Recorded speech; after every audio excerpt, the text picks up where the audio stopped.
pod. All right. I apologize yesterday. I was on the go and it did not happen, obviously. I was going to finish reading the book yesterday. It did not happen, so I do apologize for that. But by the grace of God, we will finish this book today. That is my plan. On top of that, I am making breakfast sausage. I got some pork I got to grind up, well, cut up and then grind up and then mix up and then bag. So I got a little day ahead of me, but that's all right. We are going to begin and hopefully end the book reading on forgiving what you can't forget, discover how to move on, make peace. It is by our sister in Christ, Lysa or Lysa, not exactly sure on how it's pronounced, Terkeurst, chapter 12. The part that loss plays. Loss is a crucible. It presses into the deepest places from which we loved, causes such pain we often don't know how to make sense of the despair. Memories as crystal clear as if they were happening right now dance in front of us, letting us see the beauty of what used to be our life on replay. But those replays make us cry. Seeing what once was is as cruel as it is beautiful. Loss indeed is a crucible. I attended, I should say, a funeral this morning. I was much more emotional than I expected. She was young and passed away very unexpectedly. Even now my heart swells and aches against the constraining bones of a chest too small for all this grief. How could this beautiful, flourishing, delightful heart of hers suddenly stop beating? How is it we will never talk again? I'm deeply saddened every time someone passes away. I know life and death always go together, but I seem to live in denial until I'm forced not to. And no matter if we know the one who passed away or not, we pause at the shocking nature of loss. The sacred nature of grief ripples into our lives even when we didn't personally break bread with the one who has passed away. We can grieve because we are not strangers to human hurt, even if we are strangers by definition. And in that commonality, we can join those who are now passing through the early devastations of grief. The tears of the ones who did know them seem to trickle into our own emotions. We merge together at just the hearing of the passing and the grieving and the celebrating of a life that was. We suddenly miss them because we know what missing feels like. But what about when grief comes not because a loved one died, but because they chose to reject us? When someone just packs their things because they no longer want to love us, the loss is excruciating. We don't just grieve their absence, we grieve their utter lack of care for what their choice is doing to us. However, loss comes, it hurts. We all identify with the pain of loss. We have all lost people we once hugged and held and allowed a kind of merging of us with them. And whether they walked away, moved away, drifted away, shoved away, faded away, or passed away, the awayness created a phantom feeling where, out of habit, we reach for them, but they're no longer there. We dial their number to no avail. We run our fingers across photographs, but cannot feel the warmth of their skin. The loss, I just made a mess. I'm so sorry, guys. Hold on 1 minute. I spilled my coffee. Let me kind of get that to where it don't get all over what I'm reading. Hold on 1 minute. I apologize. Oh, I guess that's what congestion does and just clumsiness. Almost done here. I apologize. I'm so very sorry. Okay, here we go.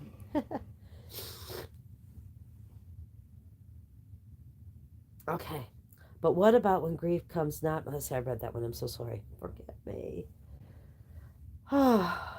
However loss comes, it hurts. We all identify with the pain of loss. We have all lost people we once hugged and held and allowed a kind of merging of us with them. And whether they walk away, moved away, drifted away, shoved away, faded away, or passed away, the awareness created a phantom feeling where, out of habit, we reach for them, but they're no longer there. We dial their number to no avail. We run our fingers across photographs, but cannot feel the warmth of their skin. The loss of inside jokes and shared late night whispers and conflicts and carpools and cookouts and differing opinions and all the other million little daily ways together is made. The story of our lives included us both, and now it doesn't. This is loss. Loss is maddening. Loss is shrinking. Loss is reducing. But what does all this talk of loss have to do with forgiveness? Sitting in this loss and fresh grief can be a good cure for bitterness.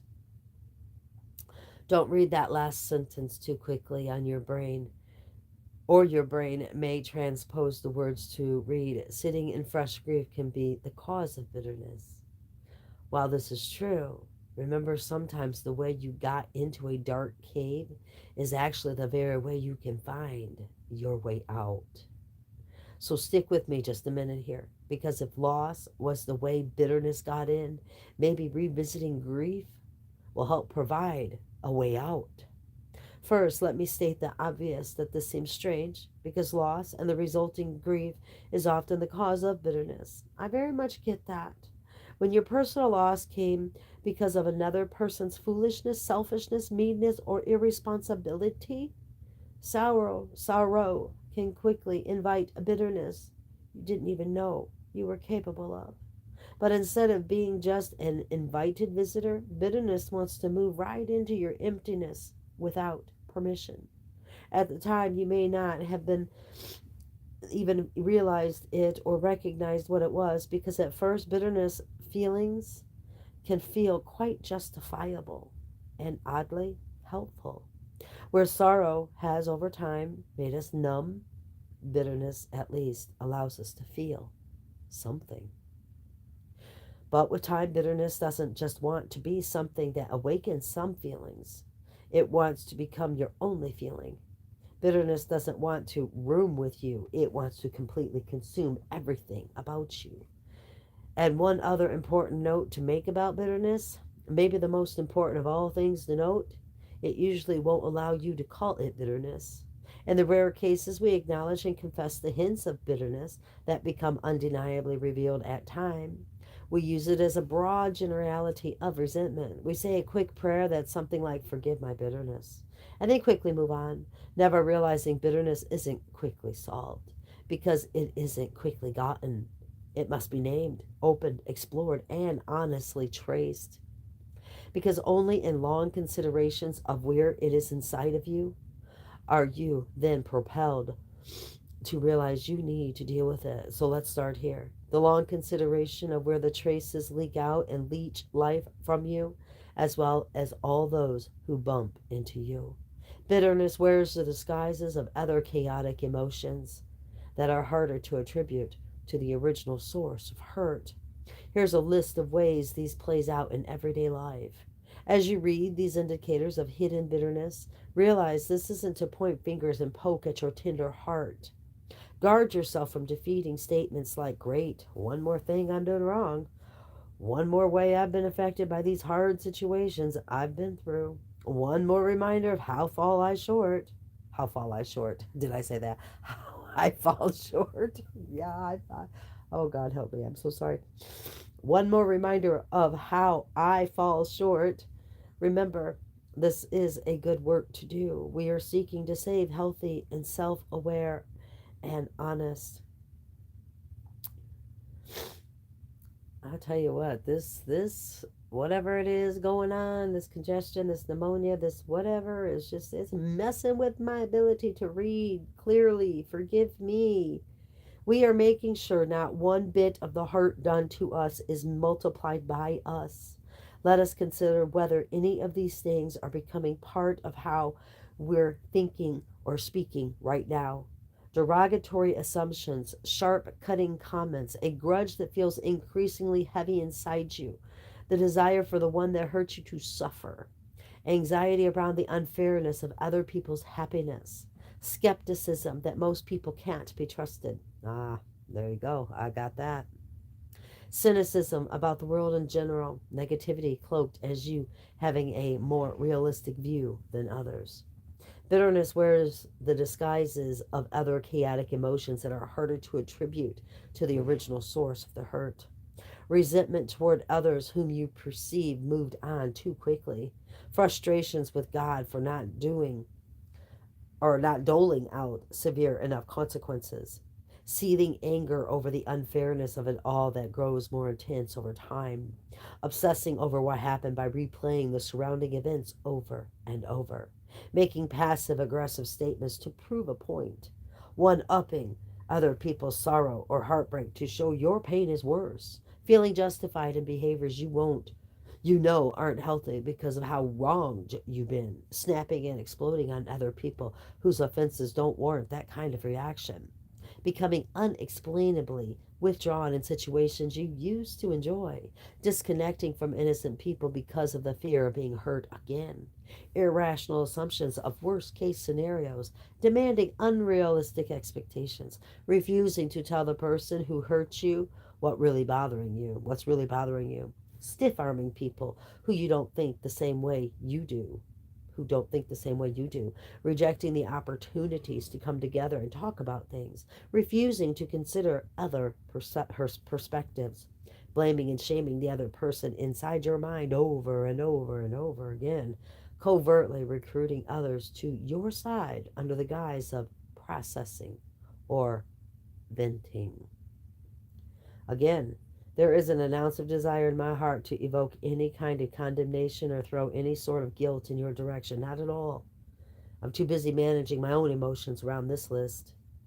Me too, son, me too. And I'm not saying that each one of these is absolute proof positive that bitterness is the driving force causing this. No. But what I am saying, in the safety of these pages, without any kind of spotlight thrown on you, is just considering where bitterness might have moved into some kind of loss or emptiness in your life. Maybe you can come up with your own list of disguised issues that have bitterness at the root. We can't address it if we don't acknowledge it. But since you and I both know that what we've denied in the past doesn't take kindly to suddenly being exposed in the present, let me help both of us feel less exposed and do something very odd. I want to show you a different side of bitterness and clarify some misconceptions around it. Here are some observations I've made about what bitterness really is. Bitterness doesn't have a core of hate, but rather a core of hurt. This isn't a justification of bitterness, but rather an observation that can help us feel not so defensive. When bitter feelings emerge, they're usually tied to deep complexities of being hurt in deep ways, unfair ways, ways that changed so much about life. It's almost inconceivable to believe that forgiveness is appropriate. It could seem like the only way to make bitter things better is by adding in sweet revenge. And the only legal revenge most of us have access to is resentment.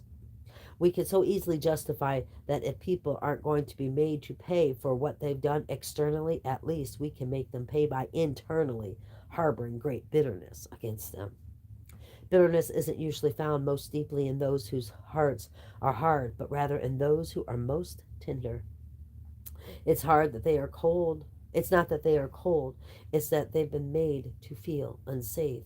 This is a caring person who trusted someone or some people they should have been able to trust, and they were made to feel like a fool when the trust they gave as a gift was trampled and shattered.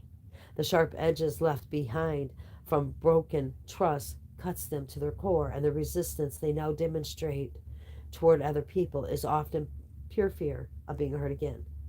If they stop caring for others, they won't have to fear getting close enough for their trust to get broken again.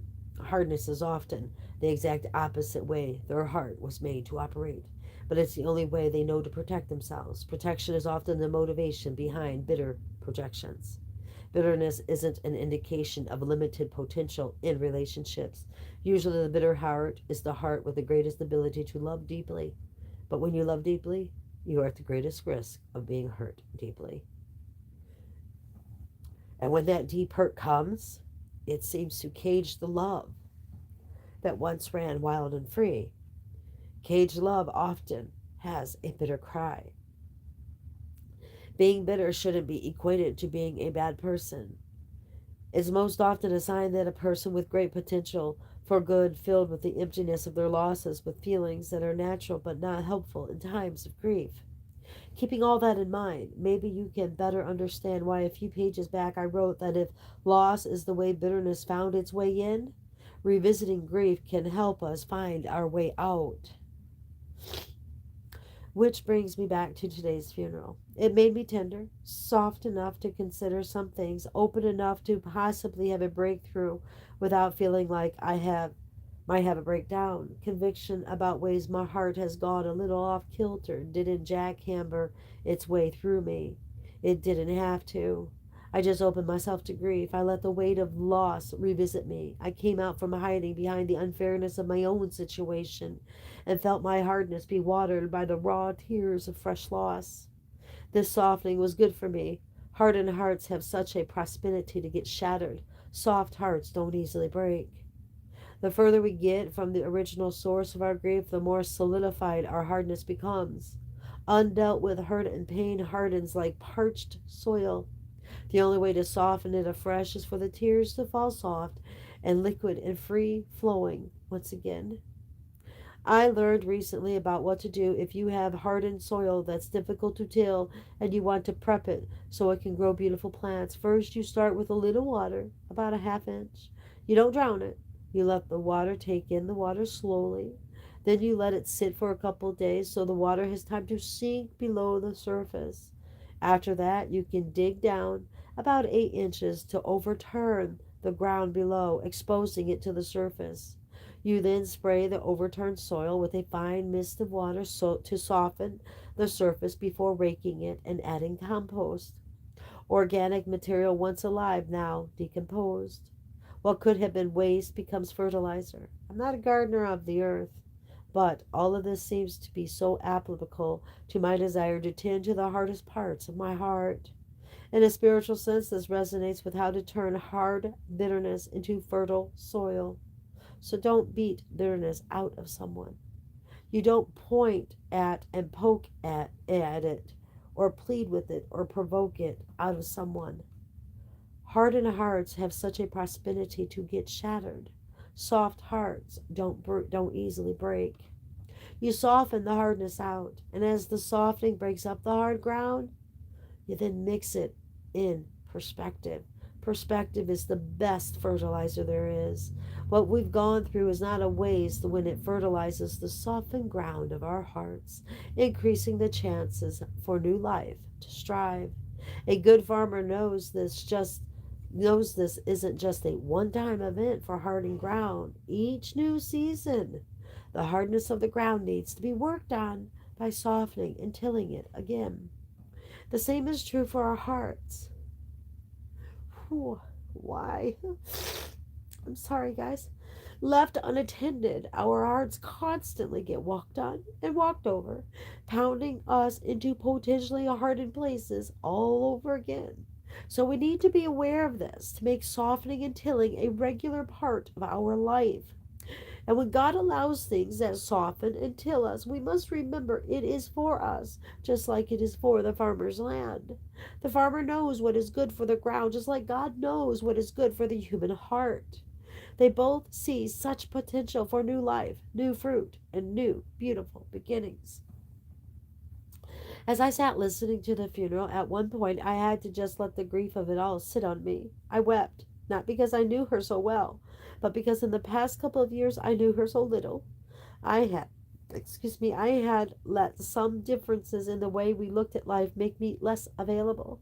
I didn't just draw boundaries, I stopped trying. I gave up too soon.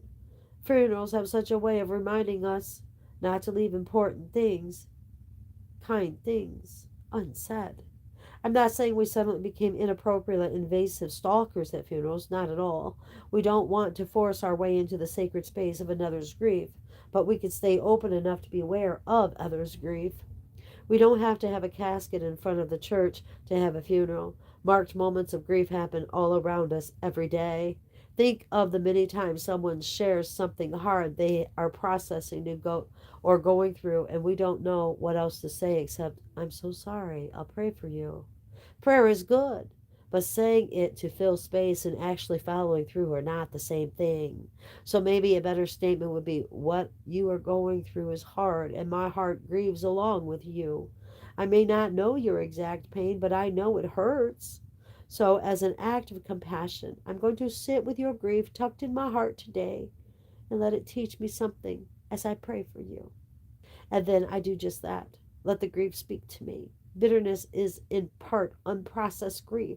So it only makes sense that by sitting in the part of the grief process of another, we can revisit the processing of our own losses. In the Jewish culture, there is a framework for processing the loss of a loved one. Knowing what to do with loss is incredibly helpful. So, as I've studied this and talked to a Jewish friend, I'm making note of what this can teach me. One of the most fascinating facts she shared was that in ancient Judaism, the people would enter the temple by going up the stairs and in and through the right side. But for an entire year after losing an immediate family member, you would enter through the left side where people were exiting. This was an indication to everyone that you were in a season of mourning. I think this is not only fascinating, but also incredibly helpful. People knew to greet you with comfort and kindness and consideration for what you were facing. Though we don't have these kinds of defined indicators of the presence of loss, there is one way to know loss is part of someone's life. They're breathing. You should treat everyone we see as if they are walking through the left door. For if they have a beating heart, they are carrying loss of some kind. So be kind, respect their loss, and in doing so, it will make us more aware and soften our own prosperity toward hardness. This isn't to say we tolerate things we shouldn't or we will allow abusive behavior or enable others' chaotic choices, but instead of labeling them as bad or awful or toxic people, maybe we can just say they are suffering from loss. Maybe they filled their loss with unkindness. God help me not to add to their pain or join their club, but rather let all of this teach me something. Another Jewish tradition for mourning that is still very much practiced today is sitting Shiva. You sit Shiva for all your first degree family members, spouses, children, parents, and siblings. For 7 days immediately following the burial of the deceased, family and friends come to the home of those grieving and sit Shiva. They bring food and comfort and conversation and memories. Shiva allows space for those grieving to discuss their sorrow, hit pause on the normal rigors of life, be provided for and attended to by friends and family. When you are sitting Shiva, you keep your security system turned off so people can come and go, and you absolutely know people will show up. Going to funerals and sitting Shiva is one of the most important of the 613 Jewish commandments or good deeds. You always make time to do this. It's an act of compassion where you don't expect anything in return. In other words, loss is always attended to, grief is always acknowledged, and none of it is done in isolation. The healing comes through processing loss together. The way in is the way out. If we can tap into our emotions as we sit through a movie that stirs us and breaks open the flows of our tears on behalf of characters we don't know, how much more should it be possible with real life humans all around us suffering loss? Remember, softening the soul of your heart doesn't always have to start with stepping into a loss of significance as the death of a loved one. Just today, I am aware of several of my friends walking through losses, big and small. Regardless of the size of the loss, the accompanying grief is real and worth processing and able to create a softening of whatever hard places exist inside my own heart. But now let me ask you a question I probably should have asked at the beginning of this chapter. But taking the long way around is sometimes the better way around when you care to really spend time with the people journeying alongside you. And friend, I do deeply care about you and all that's hurt you. I choose to let my words sit, Shiva, with you today as we process through all this together. So here's my last processing question for this chapter. What is bitterness? A feeling? A hard heart like hard ground? Evidence of unprocessed grief? Statements I make that hurt because I've been hurt? An attitude that leaks out in the least desirable ways? Maybe bitterness is a combination of all that and more. We will talk more about what to do with our bitterness in the next chapter. But today, I want to give you one more possibility for what bitterness is. What if bitterness is actually a seed of beautiful potential, not yet planted in the rich soil of forgiveness? What if? And with that, I choose to sit with it all. The pain of the loss, the sweetness of possibility, the guilt of how I've weaponized my grief and hurt others, the forgiveness of a compassionate Savior, the absolute acknowledgement of the unfair of how I was wronged, the unfairness of how I was wronged, the honesty that resentment hasn't made anything better or more peaceful, the consideration of how to let tenderness in again, the invitation to sit Shiva, the skepticism that seems to always beg for me not to try this, the thrill of more potential healings, the deeper awareness that there's more beauty to see in this world, even in the midst of funerals, or better yet, maybe especially because there are funerals. Chapter 13. Bitterness is a bad deal that makes big promises. It was a card to wish someone a happy birthday. This kind of celebration is good. It's saying, I love you, and I love that I have this marked moment prompting me to bring out my sentiments from all the places that sit in my heart and mind. I'll write them, speak them, give voice to them, and take them from sitting in my heart to dancing in yours. It's a lovely exchange, and usually cards are so very connecting in this way. But this card, this celebration, was different. It felt required. I felt a bit forced. It was a hard choice because the person was no longer in my life. They had not been abusive, but when I needed them most, they'd been strangely absent, and they'd recruited others to be the same, which hurt even more. So, in a deep down place, I decided this person no longer got to hold a space in my heart, in my calendar, or on my list of cards to be sent on the required holidays. But there we were making an exception. I was making space for them, and I wasn't entirely sure why. It was a nice card, one that would require extra postage. Arch and I bought it before heading to dinner. Over arugula with shaved parmesan, we decided together what to write inside. We discussed the right way to word the sentiments so to be kind and true. We sat there before sealing the envelope, looking down at it, each holding our own thoughts and our own feelings of the loss. I looked at Art as if to say, okay. And then at some point, Art sealed the envelope. I put a stamp. Hold on 1 minute. Okay, I had to get a tissue. I put a stamp on the outside and then added not one but two extra. I wasn't sure what was meant by extra postage required, but certainly this would cover it. I remember thinking, wow, look at me. I'm the bigger person here. I am sure doing well with all this healing stuff. I'm rolling my eyes at me as much as you are right now. We acknowledged once again that sending this card was the right thing to do, even though it had been years since we'd heard from this person. And then after dinner, we drove to the post office and dropped the blue card in the blue postal box, and that was right. And that was that. I'm sorry. And that was that. I thought this is good and right until about an hour later. I read an email with some frustrating news that was totally unrelated to the person we'd sent the card to earlier. Someone hadn't properly done a job I had paid them to do, and now they were billing me for the extra time it would take to fix their mistake. And they were being snarky about having to fix their mistake, almost implying that it was my fault.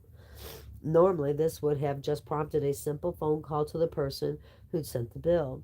It would have a practical discussion of the issue at hand, but instead, everything rational inside of me felt paralyzed. I felt wronged. I felt taken advantage of and angry in a way that was way out of proportion for this situation. Thankfully, I didn't respond to the email in that moment, but unfortunately, that feeling of wrong was like a magnet calling forth every other feeling of undealt with wrongs. They all made their way through the corridors of my heart and mind, ready to locate and congregate with each other, multiplying their impact like a frenzied mob. Though the person I'd sent the card to had nothing to do with the unexpected bill, the emotion I was feeling was connecting the two events as one. And as hard as I tried to not connect everything to the present hurt I was still processing from all the marriage hurt, it all got stirred up together. Life suddenly felt completely overwhelming. It felt as if the world was against me and the pain would never go away. I didn't want to tie all those things together and get pulled into a spinning emotions. I was trying to keep things in perspective, but I was losing my fight to stay calm. Wrongs we deem were never made right are incredibly stealthy in their ability to sit quietly seething until that one more wrong done to us gives them permission to finally scream. I felt an intense rush of emotion. I knew I was going to have a bad reaction, but as much as I didn't want to admit it, bitterness was boiling up. Our reactions are manipulated by the lens of unresolved past hurts, bitter lens, bitter reaction. The individual circumstances that march our way each day cannot be controlled, and why we all know we are in control of our own reactions. When deep pain gets poked, it's only natural for our reaction to be more of a reflex of past hurts than a spiritually matured calmness, right? My counselor, Jim Crest, often says if our reaction is hysterical, it is historical. We can feel so very out of control if bitterness and resentment are part of how we've recorded events in our history. Resentment is usually attached to a specific person for a specific incident. Bitterness is usually the collective feeling of all our resentments. But however you define those words, they are part of the same problem. Bitterness isn't just a label we place on people and the feelings around the hurts they cause. It's like a liquid acid seeping into every part of us and corrupting all it touches. It's not only reaches unhealed places, but it also eats away at all that is healed and healthy in us. Bitterness leaves nothing unaffected. Bitterness over one thing will locate bitterness hiding inside of us over other things. It will always intensify our reaction, skew our perspective, and take us further and further away from peace. The person I sent the card to wasn't standing in the room when I got that unrelated email, but the hurt they caused me was very much standing right there, ratcheting up my emotions and clouding my ability to rationally process the email. The lens of bitterness made me even more bitter. I was trying to do right things without taking the step of forgiving. Me not forgiving the people who hurt me was agreeing to bring the hurt they caused into every present day situation I was in, hurting me over and over and over again. Holding on to this hurt wasn't diminishing my pain, it was multiplying it. And it was manipulating me to become someone I didn't want to be. So instead of making anything right, it was making everything even more wrong. Me, them, the whole situation. The enemy of our soul loves the way bitterness blocks healing for us and prevents the goodness of God from being put on display. I've never seen a bitter person and thought, wow, I want to know more about the hope of God in their life. I'm so sorry. That is so true, though. Wow. Uh, okay. Wow, I want to know more about the hope of God in their life. I'm not being harsh. I'm trying to make the bitter parts of me be more honest and self aware about what's really going on and how hurtful bitterness really is. All bitterness is coercive, not coercive, but corrosive. It takes away at our peace. And most of us aren't making the connection that the heaviness and unsettledness that ebbs and flows in our lives is evidence of unforgiveness. I wasn't making the connection between my past. Hold on 1 minute. The phone's ringing. I apologize.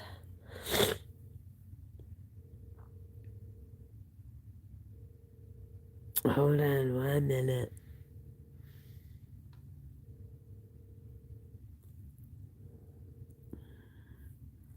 Okay. I wasn't making the connection between my past hurts and the present intense reaction. I couldn't make sense of my feelings. It was the email. It was the person we sent the card to. It was the person that we sent the card to. It was the people they'd recruited who'd compounded the pain of the entire situation. It was the fact that none of these people who'd caused so much hurt were ever held accountable for their actions. It was the fact that I tried to forgive but obviously haven't. It was that I secretly wanted a moment where I could hear art defend me and make these people acknowledge how wrong they were. But that wasn't all. I just didn't know what else it was. All I knew was that it had all to come out right and then and there. It had to all come out right then and there. That's the inconvenient reality of emotional pain. It won't respect our schedule. It can't time the triggers. So we start to believe we can't tame our emotions, our reactions. I don't want to have a meltdown at that moment. Art and I had planned to have fun evening after dinner to watch the sunset, maybe watch a movie, and just be together. So why was I suddenly threatening to derail the entire evening? It's not what I wanted, and yet it was all I wanted at the very same time. No matter how much rationality my brain kept trying to interject, my feelings marched forward as if they were picketing for justice and plowing over anything that stood in their way. And a declarative statement that rivaled a prosecutor's closing argument made while pounding a table full of surefire evidence, I declared, I just need to know that you acknowledge the pain these people caused me. Their choices were wrong and hurtful and so selfish. And I don't even know what they know, that they know, how wrong they were. I thought I was in a good place with this, but now I'm not. And I'm confused and hurt all over again. And I'm now angry that they didn't just hurt me years ago, they are hurting me all over again tonight, which makes me feel not healed and exposed and frustrated. I need you to defend me. I need to hear you make this right. Art listened, and then he calmly asked Lysa, are you angry that you haven't seen evidence of God defending you? And there it was, a moment of absolute clarity, a statement posed as a question rising above the chaos, above my dogmatic demands for answers and justice and fairness. Was this about God? I hated that Art asked this question, and I loved that he asked the question. It felt good that he was so in tune with my real feelings, but it also felt slightly threatening that he was so in tune with my real feelings. I felt more exposed than ever, but I also felt more seen than ever. Deep pain is excellent at revealing a truer truth than our soul ever dares to admit. I swallowed hard. I tasted a bitter reality promising to be a sweet truth if only I would admit what was really real. Yes, that's why I'm angry. I don't understand why God hasn't shown these people how wrong it was to do what they did and to feel convicted. God help me, Jesus. I'm so sorry, you guys. This is so emotional for me. Yes, that's why I'm angry. I don't understand why God hasn't shown these people how wrong it was to do what they did and to feel convicted by all the devastation they caused. Art then asked, how do you know that he hasn't? Refusing to tidy up my answer, I blurted out, because they haven't ever come back to me to acknowledge or apologize. Art calmly replied, and maybe they never will, but that's not evidence against God. It's just where they are in the process. I didn't know whether to throw a temper tantrum, throw up, or throw out a white flag and surrender this process. The process. They have a process, and so do I. And I think it's time for me to make progress in my own process. I felt my fists unclench, and I wondered just how long it had been since I truly relaxed. There's a lot of wisdom in what Art said, and as I left it sit with me, I realized there's something else that needs to be added into my process. My humility. Humanity without humility makes true forgiveness impossible. Humanity rises up and demands that I be declared the right one, the good one, the victimized one. But never has that made anything better for me. It's only embittered me. Humility bows low and claims the greatest victory a human can ever grasp, God's prize of peace.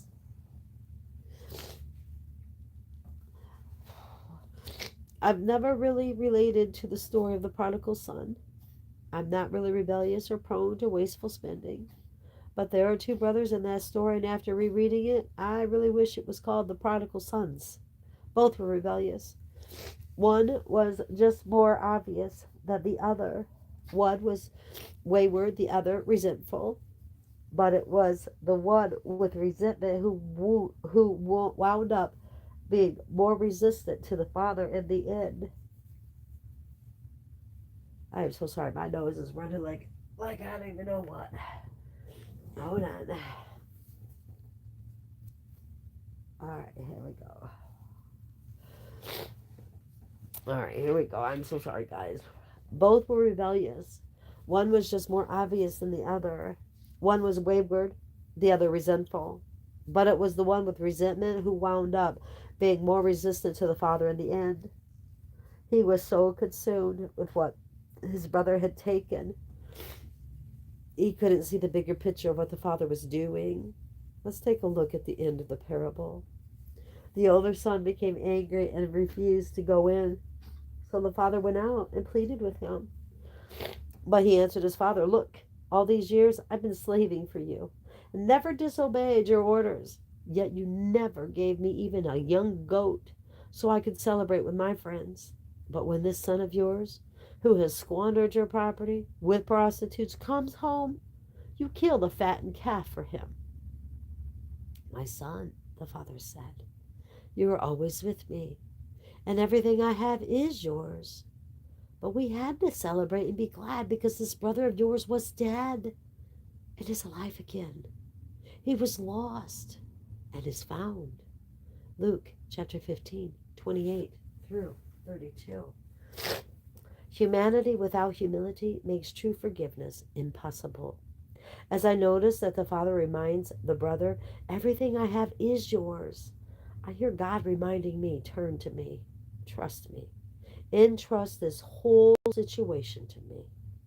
I am doing a bigger work than you know. You don't really want revenge, you want healing. You don't really want more chaos, you want peace. You don't really want them to suffer. You just don't want to be hurt again."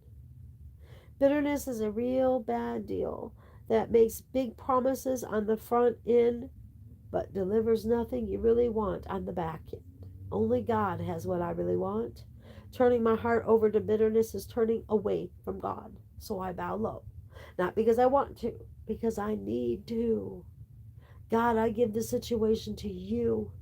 I release my evidence of all the reasons they were so wrong. I release my need to see this person punished. I release my need for an apology. I release my need for this to feel fair. I release my need for you to declare me right and them wrong. Show me what I need to learn from all of this. And then give me your peace in place of my anger. Again, ask me if I wanted to pray this prayer. Absolutely not.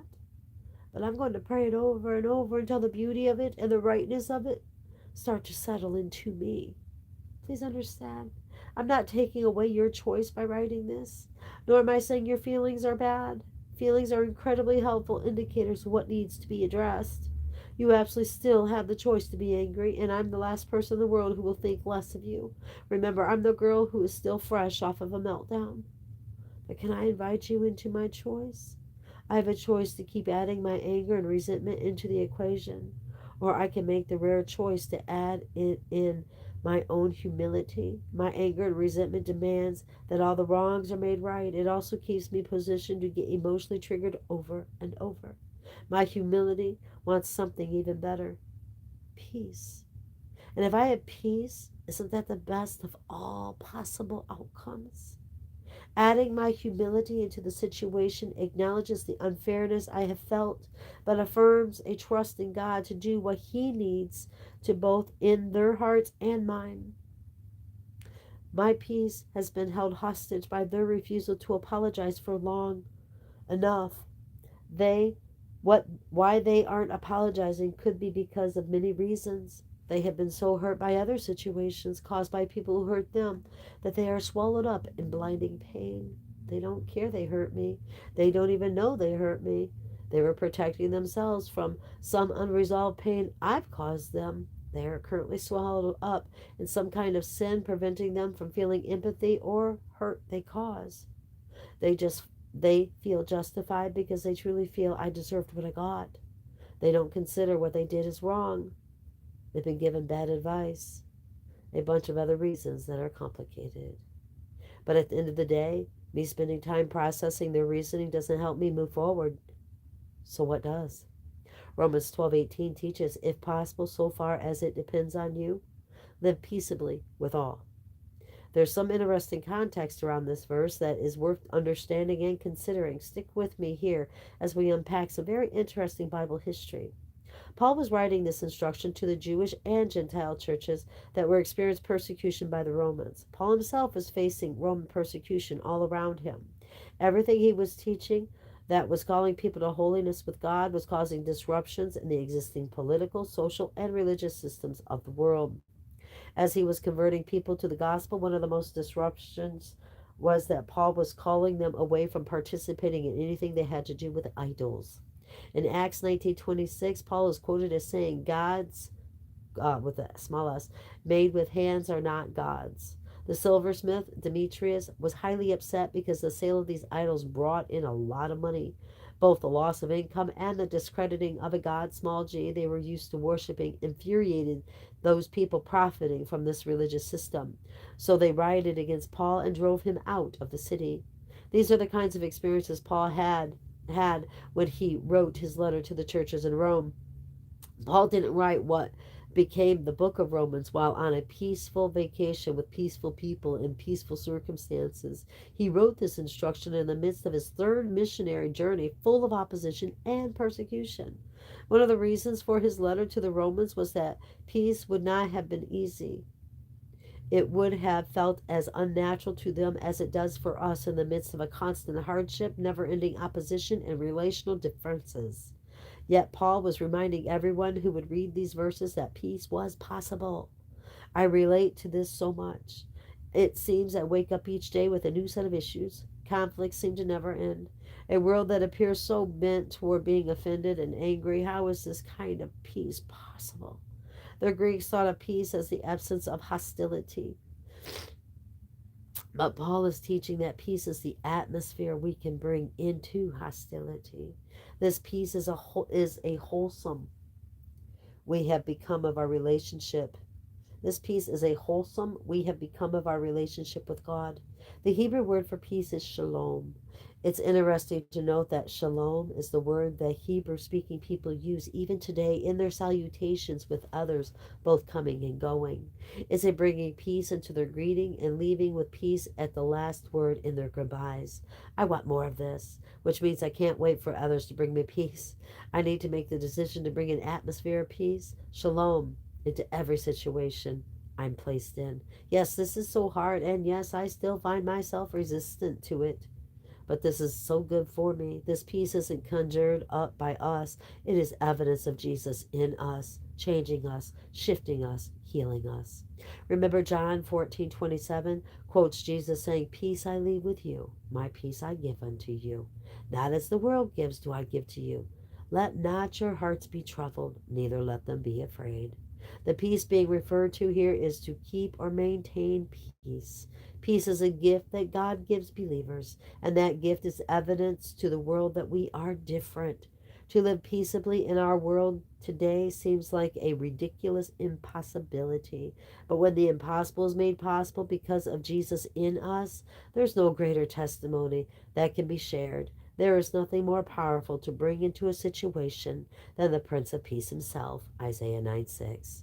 At just the utterance of the name of Jesus, peace is there. And don't miss the context of it all. Paul doesn't say, as far as it depends on other people bringing peace, nor does he say, as long as the conflict ends in a peaceful way. No, he says, so far as it depends on me. In other words, peace in my life isn't being prevented by other people's choices. It's made possible by my choices. Many theologians believe Paul is echoing Jesus' reference to Christians keeping their distinctiveness that sets us apart from the world in Mark 9:50. Salt is good, but if the salt has lost its saltiness, how will you make it salty again? Have salt in yourselves and be at peace with one another. This doesn't mean being salty is the slang way of saying being offended. It's the opposite. It's letting our Christ like attitude be our flavoring and our preservative of peace, both to fellow Christians and to the world. This peace is possible, but only if we surrender our offenses daily, keep our hearts swept clean of bitterness, and remain humble even when we are hurt. And that's when I just want to lie down on the floor in a dramatic way and loudly declare, "But I am not Jesus." A hug. However, as hard as it seems, I think it's harder to keep letting circumstances and complicated people kidnap my peace. It's not just hurting me, it's hurting everyone. Remember how I said that bitterness leaks out like acid? The stain of bitterness doesn't end at the tips of my fingers, it leaks onto everyone I touch. Hebrews 12:14 through 15 reminds us, make every effort to live in peace with everyone and to be holy. Without holiness, no one will see the Lord. See to it that no one falls short of the grace of God, and that no bitter root grows up to cause trouble and defile many. This defilement transfers contaminants those closest to us. It's not just personal, it's corporate. It never just impacts me. So while this teaching can feel challenging, it also is eye-opening and empowering. I always thought that peace was possible when there was an absence of chaos. Now I'm realizing the antithesis of peace isn't chaos, it's selfishness. Mine and theirs. Self-care is good, self-centeredness is not. The human heart is so very prone to focus on selfish desires to the expense of others. But since I can only change me, I'll be honest as I look at my own prosperity towards selfishness. And the very best way for me to uninvite selfishness is the humility of forgiveness. Peace is the evidence of a life of forgiveness. Not that people all around you are peaceful or that all your relationships are perfectly peaceful all the time. Rather, it's about a deep down knowing that you've released yourself from the binding effect of the constricting force of unforgiveness and the constraining feelings of unfairness. Hold on 1 minute. Oh, I'm going through Kleenexes like crazy, you guys. Oh, you've traded all that drama for an upgrade. Peace. Living in the comfort of peace is so much better than living in the constraints of unforgiveness. Think about how good it feels to take off clothes when the waistband is tight, or the formality of an outfit won't allow you to truly exhale and reflect. Taking those clothes off to put on your comfy clothes is releasing yourself from the binding effects of a more constricting clothes. You exhale. You feel more comfortable. You settle down and settle in. Your body is set up to be at peace. Living in the comfort of peace is so much better than living in the constraints of unforgiveness. We need to do this same kind of activity with the unforgiveness constricting our thoughts to a space too small and pinching our possibilities for more. Holding on to thoughts of resentment is like pulling a belt so tight across the middle of our thoughts that it prevents us from ever completely relaxing and resting, and certainly makes future growth near to impossible. This constricting force is your thought life. Will this constricting force in your thought life will be a barrier to you being able to go out of the pain of what's been done to you. You'll be reminded constantly of the person or event that hurt you, and the pain will be just as intense as it was on the day it happened. Not forgiving someone isn't teaching the other person a lesson, nor is it protecting you in any way. It's making the choice to stay in pain. It's ratcheting the already too tight belt tighter and tighter with each remembrance. Undealt with pain and a mind at peace cannot coexist. And if we have any chance at all at living in peace with others, we got to first live at peace within ourselves. So, is there ever a place of vindication, justice, fairness? Keep reading the verses of Romans 12. Beloved, never avenge yourselves, but leave it to the wrath of God. For it is written, vengeance is mine, I will repay, says the Lord. To the contrary, if your enemy is hungry, feed him. If he is thirsty, give him something to drink. For by doing so, you will heap burning coals on his head. Do not be overcome by evil, but overcome evil with good. Romans 12:19 through 21. Which brings me back to the card. I knew we were to send it. But when we placed it in the box, my emotions had not yet voted yes, and that's okay. Our emotions will sometimes be the very last to sign on to these Bible verses. The card we sent felt like I was just going through the motions of cooperating with holidays that demand cards, forcing niceties, violating my need to not make space for this person who hurt me. But maybe it wasn't going through the emotions. Maybe it was walking out obedience. This card was all part of the process. I don't have to know if it will ever make a difference in their life. It made a difference in mine. It's part of my process of cooperating with God, overcoming evil with good, living at peace so long as it depends on me, leaving room for God to work on them, praying for the mercy of God, seeking the face of God, knowing the goodness of God, living in the presence of God. And in that, I'm seeing the beauty of God. I guess today it's a blue card in a blue mailbox sent by a heart that's now a little less bruised, a little less blue, a little more healed, and a lot more set up for peace. Chapter 14, living the practice of forgiveness every day. I can hardly believe this is our last chapter. We've certainly processed a lot together through these pages. We've journeyed into our past and we've laid solid footing upon which we can build healthier futures. We've sat at the grade table and looked at some of the deepest hurts we've ever experienced. Together, we were honest and maybe at times quite shocked by how much the deeper wounds we've experienced have impacted us for better or for worse. I'm not satisfied by my progress, and I'm both satisfied of my progress and scared by it. I'm so thankful that my healing, really healing, not just giving thought to getting over what's hurt me, but truly doing the work to get through it. But I'm also scared of not being able to live this message on an ongoing basis. I can't unknow these teachings on forgiveness. I can't pretend to be oblivious to how quickly bitterness can move into my heart when loss breaks it open. I can't pretend that my heart isn't resistant to forgiveness. It still is. I can't pretend that I would sometimes rather dance with dysfunction than to have the harder conversations about boundaries, and that I would rather fixate on other people's wrongdoings than to get honest about needing to do the work of addressing and fixing my issues. It's not lost on me that some of man's first recorded words to God after eating the forbidden fruit were, I was afraid because I was naked, so I hid. Genesis 3:10. I relate to those words on deep levels because I'm so very prone to doing the same thing. When I get hurt, I get afraid. When I feel vulnerable, I'd rather protect myself and hide than risk further exposure by confronting my own resentments. It's not that I'm eating forbidden fruit in a garden, but my taste buds do crave the bitter, illusionary rewards of holding grudges. So I guess what I'm wrestling with is not so much living this forgiveness message. Looking back at my past hurts, it's the hurts that I'll experience in my future that I don't even know about yet that leave me feeling hesitant. Life is rarely tidy, relationships aren't easy, and the constant stresses and strains of managing and navigating so many daily issues is hard on the human heart. I can find myself feeling like I'm doing well with keeping my heart swept clean of bitterness one minute and the next minute feeling like a complete failure. When the same person I've worked hard to forgive does another thing that hurts me, I can be tempted to dig up my proof of what they did in the past, weaponize my pain against them, and feel bitterness rush back into me like a unstoppable flood. But as I've sat with these feelings of hesitation and wrestling, I've come to the conclusion that the goal with forgiveness isn't perfection, it's progress.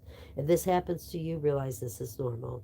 It doesn't make you a forgiveness failure. We aren't robots. We are tender-hearted humans who feel deeply, so we can easily get hurt again. The sign of progress isn't the ability to get hurt or never to get hurt or offended or knocked off balance emotionally. The sign of progress is to let the pain work for you instead of against you. Use it as an opportunity to let the pain drive you to new healing habits and perspectives we've been discovering together in this book. Have one better thought. Have one better reaction. Have one better way to process. Have one better conversation. Have one boundary you lovingly communicate and consistently keep. Have one better choice not to reach for that substance to numb out. Have one better heart pivot toward forgiveness instead of resentment. Have one less day when you stay mad. Have one less hour when you refuse grace. Just make some part of this time better than last time, and then take another part of this message and apply it, and then another. Even the most imperfect, messy forgiveness filled with hesitation and resistance is better than letting bitterness have its way with your heart. The sum total of even the smallest inklings and the considerations of forgiveness is always better than one moment of full on bitterness. You don't have to cooperate with forgiveness perfectly, but just progressively for it to be good. When I revisit how Jesus taught us to live this message of forgiveness, he wasn't teaching it so we just apply it to all the big heartbreaks and hurts of our lives. He meant it as a daily practice. In Matthew 6, Jesus teaches us very specifically, this then is how you should pray. That makes me sit up and take notice. There's so much he could teach us to include in our daily prayers, right? I mean, if I were tasked with the job of teaching how to pray, I'm afraid I would overcomplicate some parts and probably even worse, minimize or possibly then exclude other very important parts. And you know what? I may have been tempted to minimize or exclude the parts, the very parts Jesus seems to emphasize the most: confession and forgiveness. In Matthew 6, 9 through 15, Jesus teaches, this then is how you should pray. Our Father in heaven, hallowed be your name. Your kingdom come, your will be done, on earth as it is in heaven. Give us today our daily bread, and forgive us our debts as we also forgive our debtors. And lead us not into temptation, but deliver us from the evil one.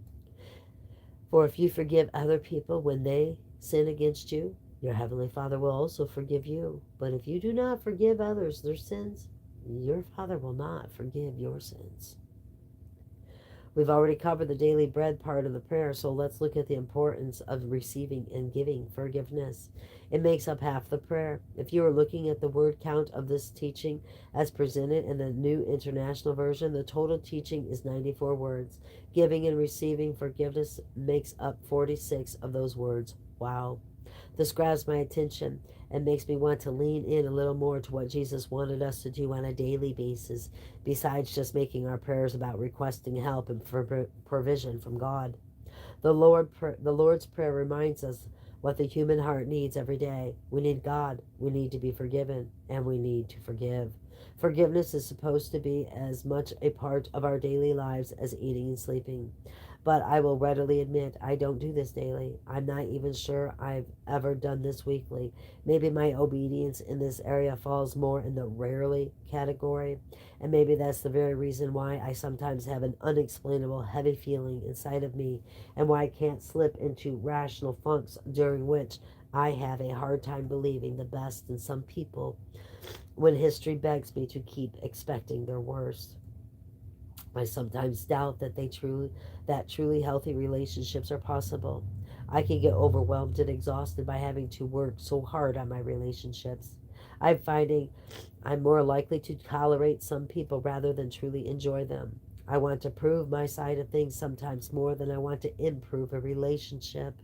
I am skeptical of trusting some people, not because of what they've done, but what's been done to me by others. I don't think I'm alone with all this. Conflict and chaos are everywhere. We live in a day and a time when being offended almost seems to go hand in hand with being alive. Almost everyone is epically offended by something. Almost everyone has a relationship troubles. Almost everyone would rather take a side than to bow their head and kneel in prayer. And I would guess almost none of us are truly praying daily with confession and forgiveness like Jesus taught us. I'll be the first in line to raise my hand and admit this is me. I'm too easily offended. I'm too quick to get defensive. I'm too slow to turn to prayer. I'm very rarely confessing, and I'm too often not forgiving. I want to change this. I want to mature in this. I want to truly be quick to listen, slow to speak, and slow to become wrath or angry. James 1:19. Feeling angry is different from living angry. Feeling offended is different from living offended. Feeling skeptical is different from living skeptical. Feeling wronged is different from living wronged. Feeling resentment is different from living resentment. Jesus knew we'd have all these feelings, especially when there's so much unpredictability in our circumstances, our relationships, and even our own emotions. So Jesus gave us a prayer to pray each day to get ahead of all that with confession and forgiveness. We can get ahead of all we will face today. And again, I know I won't do this perfectly, but that doesn't mean I don't try at all. Just a few weeks ago, someone I've been trying to help completely blindsided me with a reaction that felt extremely out of character. I was so hurt, all I wanted to do was pull back from helping and give way to a full unleashing of my anger on them. I could feel bitterness rising up as I mentally said over and over in my head, after all I've given you, all the ways I've been patient with you, all the ways to try to help you, this is how you're going to treat me? But instead of immediately reacting, I remembered these pieces and parts of this book. I thought about how just that morning I'd prayed the Lord's Prayer and confessed several places where my own heart needed some work. I'd pre-decided to forgive those who might do or say something that might hurt me or stir up my strong emotions that day. And in doing both these things, I'd once again remembered that I can't expect a perfection in others I'm not even capable of living out myself. I need grace for my very human tendencies, and so do others. Confession breaks the cycle of chaos inside of me. Forgiveness breaks the cycle of chaos between us. So instead of letting my anger stir me to cause more hurt and pain, I simply let my anger inform me that something needed to be settled between my friend and me. But I didn't think I could speak without personalizing what she'd done and speaking things I might later regret. I knew I needed to be honest, but I didn't want to be hurtful. I knew I wanted peace with her, but all I felt was chaos in the situation. So I asked her if she could come over to my house, and instead of us trying to figure it out or talk it out, maybe we could pray it through together. I wanted Jesus in me to talk to the Jesus in her. I wanted the Jesus in her to talk to the Jesus in me. And later that day, as we prayed, the most unexplainable peace washed over both of us. It didn't necessarily solve the issue at hand, but it did prevent the chaos of adding in more hurt, more confusion, and more opportunities for resentment. It took the sting out and invited the possibility for grace in. And it absolutely brought an atmosphere of peace I'm not sure we could have gotten to that day any other way. Confession on the confession breaks the cycle of chaos inside of me. Forgiveness breaks the cycle of chaos between us. The Lord's Prayer that morning prepared my heart for something I didn't even know was coming. The best time to forgive is before we are ever offended. The next best time to forgive is right now. That's why I want to make this part of my everyday one better choice with forgiveness. This is progress. This is good work of maturing. Maturity isn't the absence of hard stuff. Maturity is the evidence that a person allowed the hard stuff to work for them rather than against them. Most of the time, we only think about hardships take from us. Maturity helps us see how hardships can add what's missing in our development. Maturity helps us become more self-aware. Maturity helps us process with healthier perspectives. Maturity sets up for healthier relationships. And maturity has a depth of empathy for others and a patience for imperfection that is less likely to get so easily offended. All of this is a much bigger deal than we know, and I think that's why Jesus placed such an emphasis on confession and forgiveness when he taught us to pray. So, how do we practically do this? I need a way to keep weaving this prayer and more of God's instruction into my life, or I will slip back into old thought patterns and unhealthy emotional habits. Here's how we can activate the process of confession and forgiveness on a daily basis using the Word of God as our guide. Choose a verse from the Bible that's addressing a theme applicable to a relationship dynamic you're working on. I provided a list of verses you can start with just below. Then get a journal with plenty of space to go through these steps. 1. Draw a square that's large enough to write the verse in the center of the square. 2. On the top of the square, write the theme of this verse. 3. On the bottom of the square, write the opposite of the theme. 4. On the left side of the square, draw a horizontal line dividing that space in half. On the top of the space, write out what God wants you to do in response to this verse. 5. On the bottom side of that divided left side, write out what the enemy wants you to do in response to this verse. 6. On the right side of the square, write out these words with a space to journal a few lines under each word. Progress. Where am I making progress with this verse? Suppress. What is a situation where I'm feeling resistant to living this verse out? Digress. Is there a situation where I'm taking steps backwards with this verse? Regress. Where am I living in rebellion against this verse? Confess. Now I am aware of some confessions I need to make. As I write these out, I will ask God to give me a spirit of humility in the process. Forgiveness. Where is someone not living this verse with me? This is an opportunity for forgiveness. It doesn't excuse their behavior. It frees me from being hindered by unforgiveness. What you've confessed and the forgiveness you've expressed is now changed into an area of progress. This makes a full circle process. I found that this is how the hard things I experience can work for me. As I become more aware of what needs to be confessed and opportunities to practice forgiveness, I become more mature. I become a better wife, a mom, friend, and daughter. Honestly, I become a better human even to people I don't know but interact with every day. Here's how this looks in my journal. And she has this thing here. It's like, it kind of looks like confusion. And here are some of the verses to start with. Romans chapter 12, verse 2. Matthew chapter 5, verse 8. Ephesians chapter 4, verse 29. Colossians chapter 3, verse 2. Galatians chapter 6, verse 1. Matthew chapter 18, verse 15. James chapter 1, 19 through 20. James chapter 4, verse 10. Verse 11.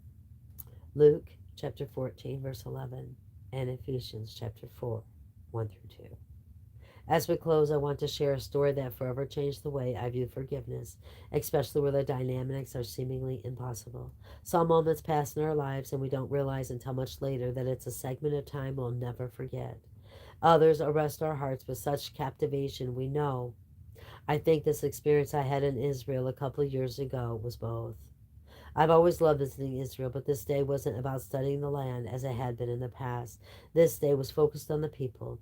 I was given the opportunity to participate in some peace talks with women between whom others said peace wasn't possible. These women knew loss. They knew deep sorrow. They knew being wounded in the most painful ways. They were divided in their religious beliefs, their national narratives, and their politics. Their loved ones had been killed, some fighting for their beliefs and others caught in the crossfire. They'd lost sons, brothers, sisters, mothers, fathers, daughters, and husbands. I stared into the dark eyes lined with sorrow seated beside me. Our worlds were seemingly nothing alike. She wore a burqa. I wore jeans and a headband. We didn't speak with the same accent. We didn't attend the same kind of place of worship. We didn't eat. I cannot tell you. I don't know where that ended. I have no way to go back to see where it's ended. I know that I have been reading for a while. Oh, have mercy. So what I'm going to have to do, brothers and sisters, is I'm going to have to upload this, find out where it stopped, and go back to the book and finish it, because you know what? We need to hear the end to this. So until then, keep your eyes on Jesus, your nose in the book, which is the Word of God, and let us embed the Word of God upon the tablets of our hearts, so you and I will not sin against God or be deceived. And I don't know what's going on here. Now I'm stuck. Are you serious? For real? All right.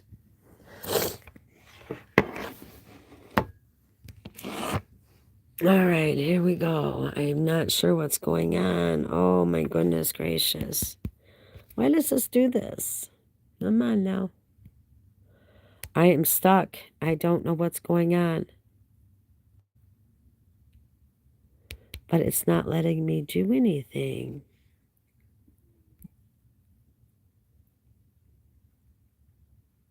Oh, my goodness gracious.